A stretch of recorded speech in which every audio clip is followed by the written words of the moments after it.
Salut les amis, j'espère que tout le monde va bien. On se retrouve aujourd'hui pour une nouvelle vidéo spéciale Mercato. Encore une fois, on a pas mal d'informations. Il reste une quinzaine de jours, puisqu'on est déjà à la mi-janvier. Donc il y a pas mal d'infos et de rumeurs notamment qui sont allées assez vite. Donc on va démarrer premièrement du côté de Naples. Le Napoli qui va perdre Kvaratskhelia, on va en parler dans quelques instants. Naples s'intéresse au profil du Kosovar Edon Zegrova qui évolue du côté de Lille, qui est un joueur assez incroyable parce qu'il a des fulgurances Zegrova et il a un pied qui est quand même assez magnifique. Il est capable vraiment de délivrer des caviars, mais il a aussi une puissance de frappe qui est assez incroyable. C'est quelqu'un qui marque en général de très jolis buts. Il est très à l'aise techniquement. Donc il est vrai que perdre un profil comme celui de Kvaratskhelia, c'est quelque chose qui est quand même dur pour le Napoli. C'est un élément fort de l'attaque napolitaine. Mais le profil de Zegrova, qui est un joueur, à mon avis, qui peut encore s'améliorer, franchir quelques paliers. Je ne suis pas sûr qu'il a atteint son plafond de verre, Zegrova. Donc, du côté de Naples, avec un entraîneur qui, je pense aussi, peut lui donner pas mal de choses. Antonio Conte, c'est quelqu'un de très expérimenté. Ça peut être quelque chose d'intéressant, cette arrivée potentielle de Zegrova du côté de Naples. Il faut savoir que le joueur sera bientôt en fin de contrat avec Lille, mais pour le moment, le LOSC ne veut pas le vendre. On continue les amis, on va du côté du Bayern Munich. Le Bayern espère signer Christopher Nkunku. Le Bayern a déjà trouvé un accord avec le joueur pour un contrat long terme. Tout est OK. Nkunku veut rejoindre le Bayern. On a déjà évoqué la situation de Christopher Nkunku du côté de Chelsea. Elle est problématique. Il manque de temps de jeu. C'est une situation qui lui pèse énormément parce que lui, il pensait arriver du côté de Chelsea en ayant un rôle majeur et c'est pas du tout le cas. C'est un joueur de sous-match entre guillemets, il joue la Conference League, c'est pas ça qu'il veut évidemment Christopher Nkunku. Donc en Allemagne, il a laissé de très très bons souvenirs, le Bayern est très intéressé, mais pour le moment, on n'a pas encore d'échanges très concrets entre Chelsea et le Bayern Munich. On continue les amis du côté du PSG, on vient de l'évoquer. Kvaratskhelia va être la grosse recrue du PSG sur ce mercato hivernal. Alors on verra, peut-être que le PSG nous prépare une autre surprise. Et on a vu aussi d'autres noms qui étaient suivis par le PSG, comme par exemple l'attaquant colombien d'Aston Villa, John Duran. Mais en tout cas, une chose est sûre, c'est que Kvaratskhelia va s'engager du côté du PSG. Normalement, ça devrait être annoncé très rapidement. Le transfert ne dépassera pas les 70 millions d'euros. Ça va être un contrat de 5 ans pour le Géorgien du côté de Paris. Et au niveau salaire, il fait x10 par rapport à Naples, ce qui est quand même plutôt pas mal pour lui.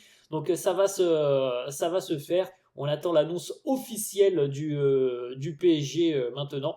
Et on verra s'il y aura peut-être une autre recrue. En tout cas, il est vrai que c'est quand même un profil intéressant et qu'on a hâte de voir ce que ça peut donner. Gvara du côté du PSG. On continue les amis avec Wilfried Zaha, l'Ivoirien, qui du côté de l'Olympique lyonnais ne joue quasiment jamais. C'est quand même terrible pour Wilfried Zaha qui est arrivé en provenance de Galatasaray. Et on attendait mieux de lui et visiblement du côté de Lyon, on ne lui donne pas de temps de jeu.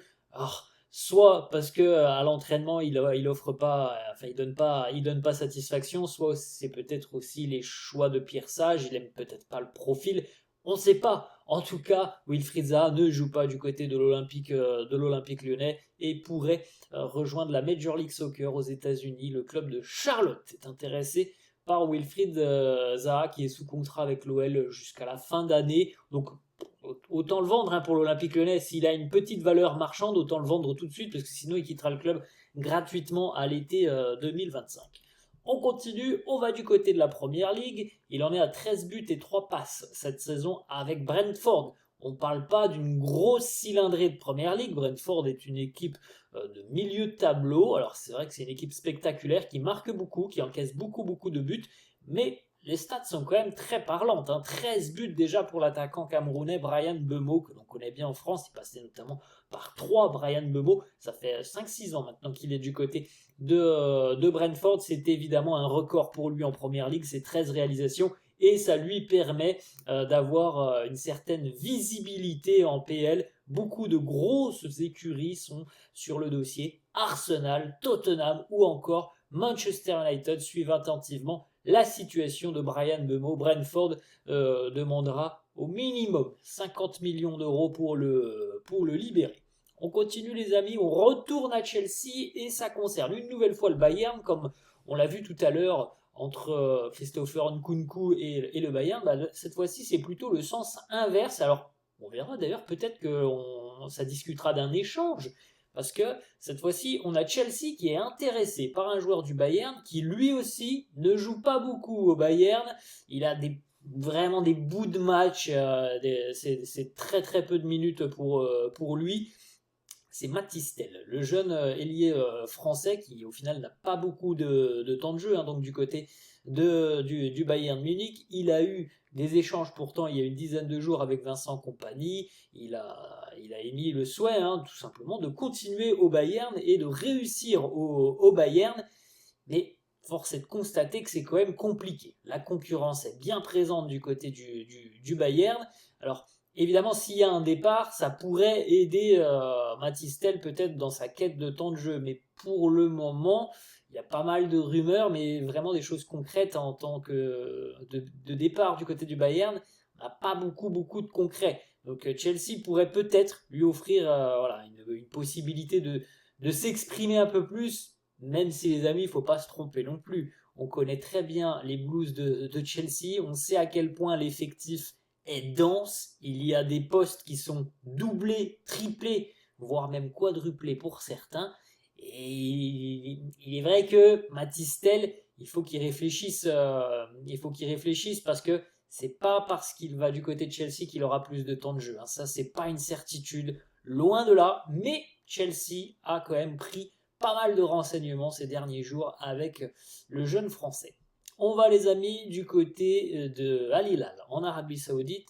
Neymar. Alors Neymar c'est particulier, hein, le Neymar ça fait plus d'un an et demi malheureusement qu'on attend de le revoir sur les terrains. Alors, il était revenu brièvement et a très rapidement été de nouveau victime d'un pépin physique. Donc au final, hein, ça fait un an et demi qu'on n'a pas vu Neymar sur un terrain ou alors quelques minutes.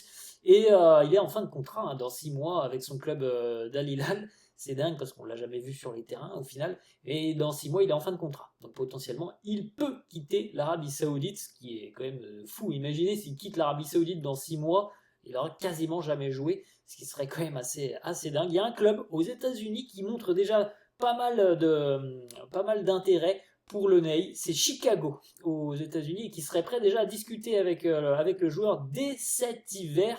Les discussions ont même démarré entre Chicago et Al Hilal pour un transfert permanent. On ne parle pas d'un prêt, alors, hein, c'est un transfert permanent.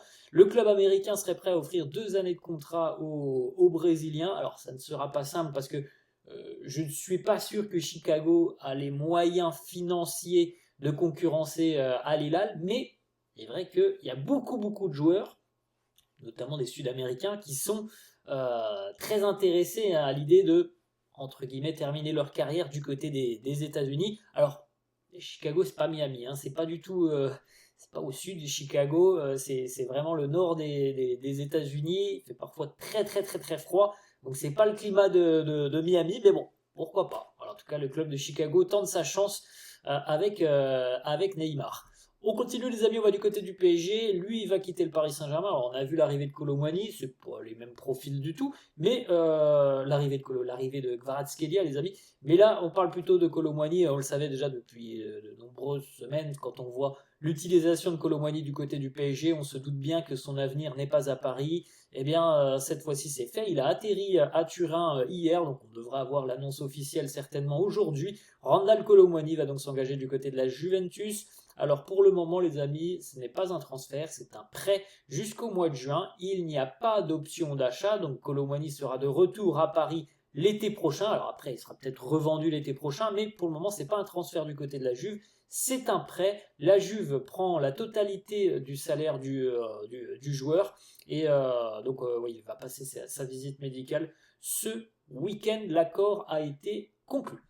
Ensuite, les amis, on va du côté de Manchester City. Il se passe beaucoup de choses du côté de City. Il y a vraiment quelque chose qui est en train de se renouveler, notamment dans le secteur défensif. On avait vu l'arrivée de Josko Gvardiol. On aura l'arrivée de Kusanov, qui sera officielle dans quelques jours. Celle-là aussi, le Here We Go de Fabrizio Romano, accord verbal trouvé entre Manchester City et Palmeiras, le club brésilien, pour le jeune défenseur Vitor Reis.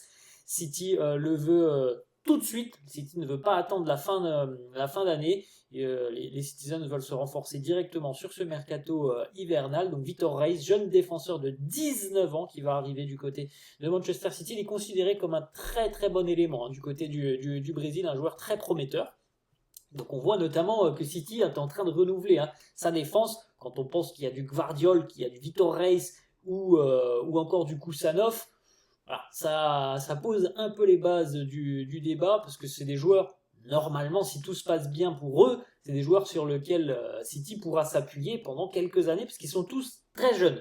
Ensuite, les amis, on va terminer du côté d'Arsenal. Les Gunners, toujours à la recherche d'un attaquant, et il y a cette possibilité, surtout avec l'arrivée de Randal Kolo Muani du côté de la Juve, il y a cette possibilité que Vlahovic quitte la Juventus sous la forme d'un prêt. Alors Vlahovic sera bientôt aussi en fin de contrat du côté de la Juve.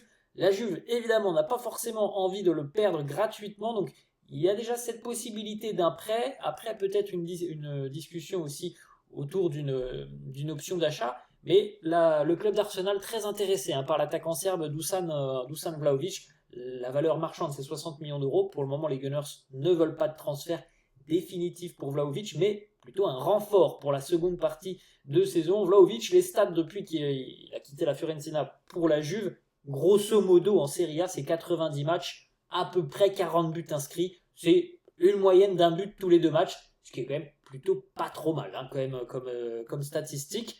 Et faudra suivre ce dossier, parce que les Gunners ont véritablement envie de trouver un numéro 9 sur cette fin de mercato. Ça peut être Vlahovic. Voilà les amis, la fin de cette vidéo. J'espère que ça vous a plu. N'hésitez pas comme d'hab à lâcher un petit pouce bleu. Merci à tous ceux qui le feront. Je vous souhaite une très bonne journée et je vous dis à la prochaine. Ciao.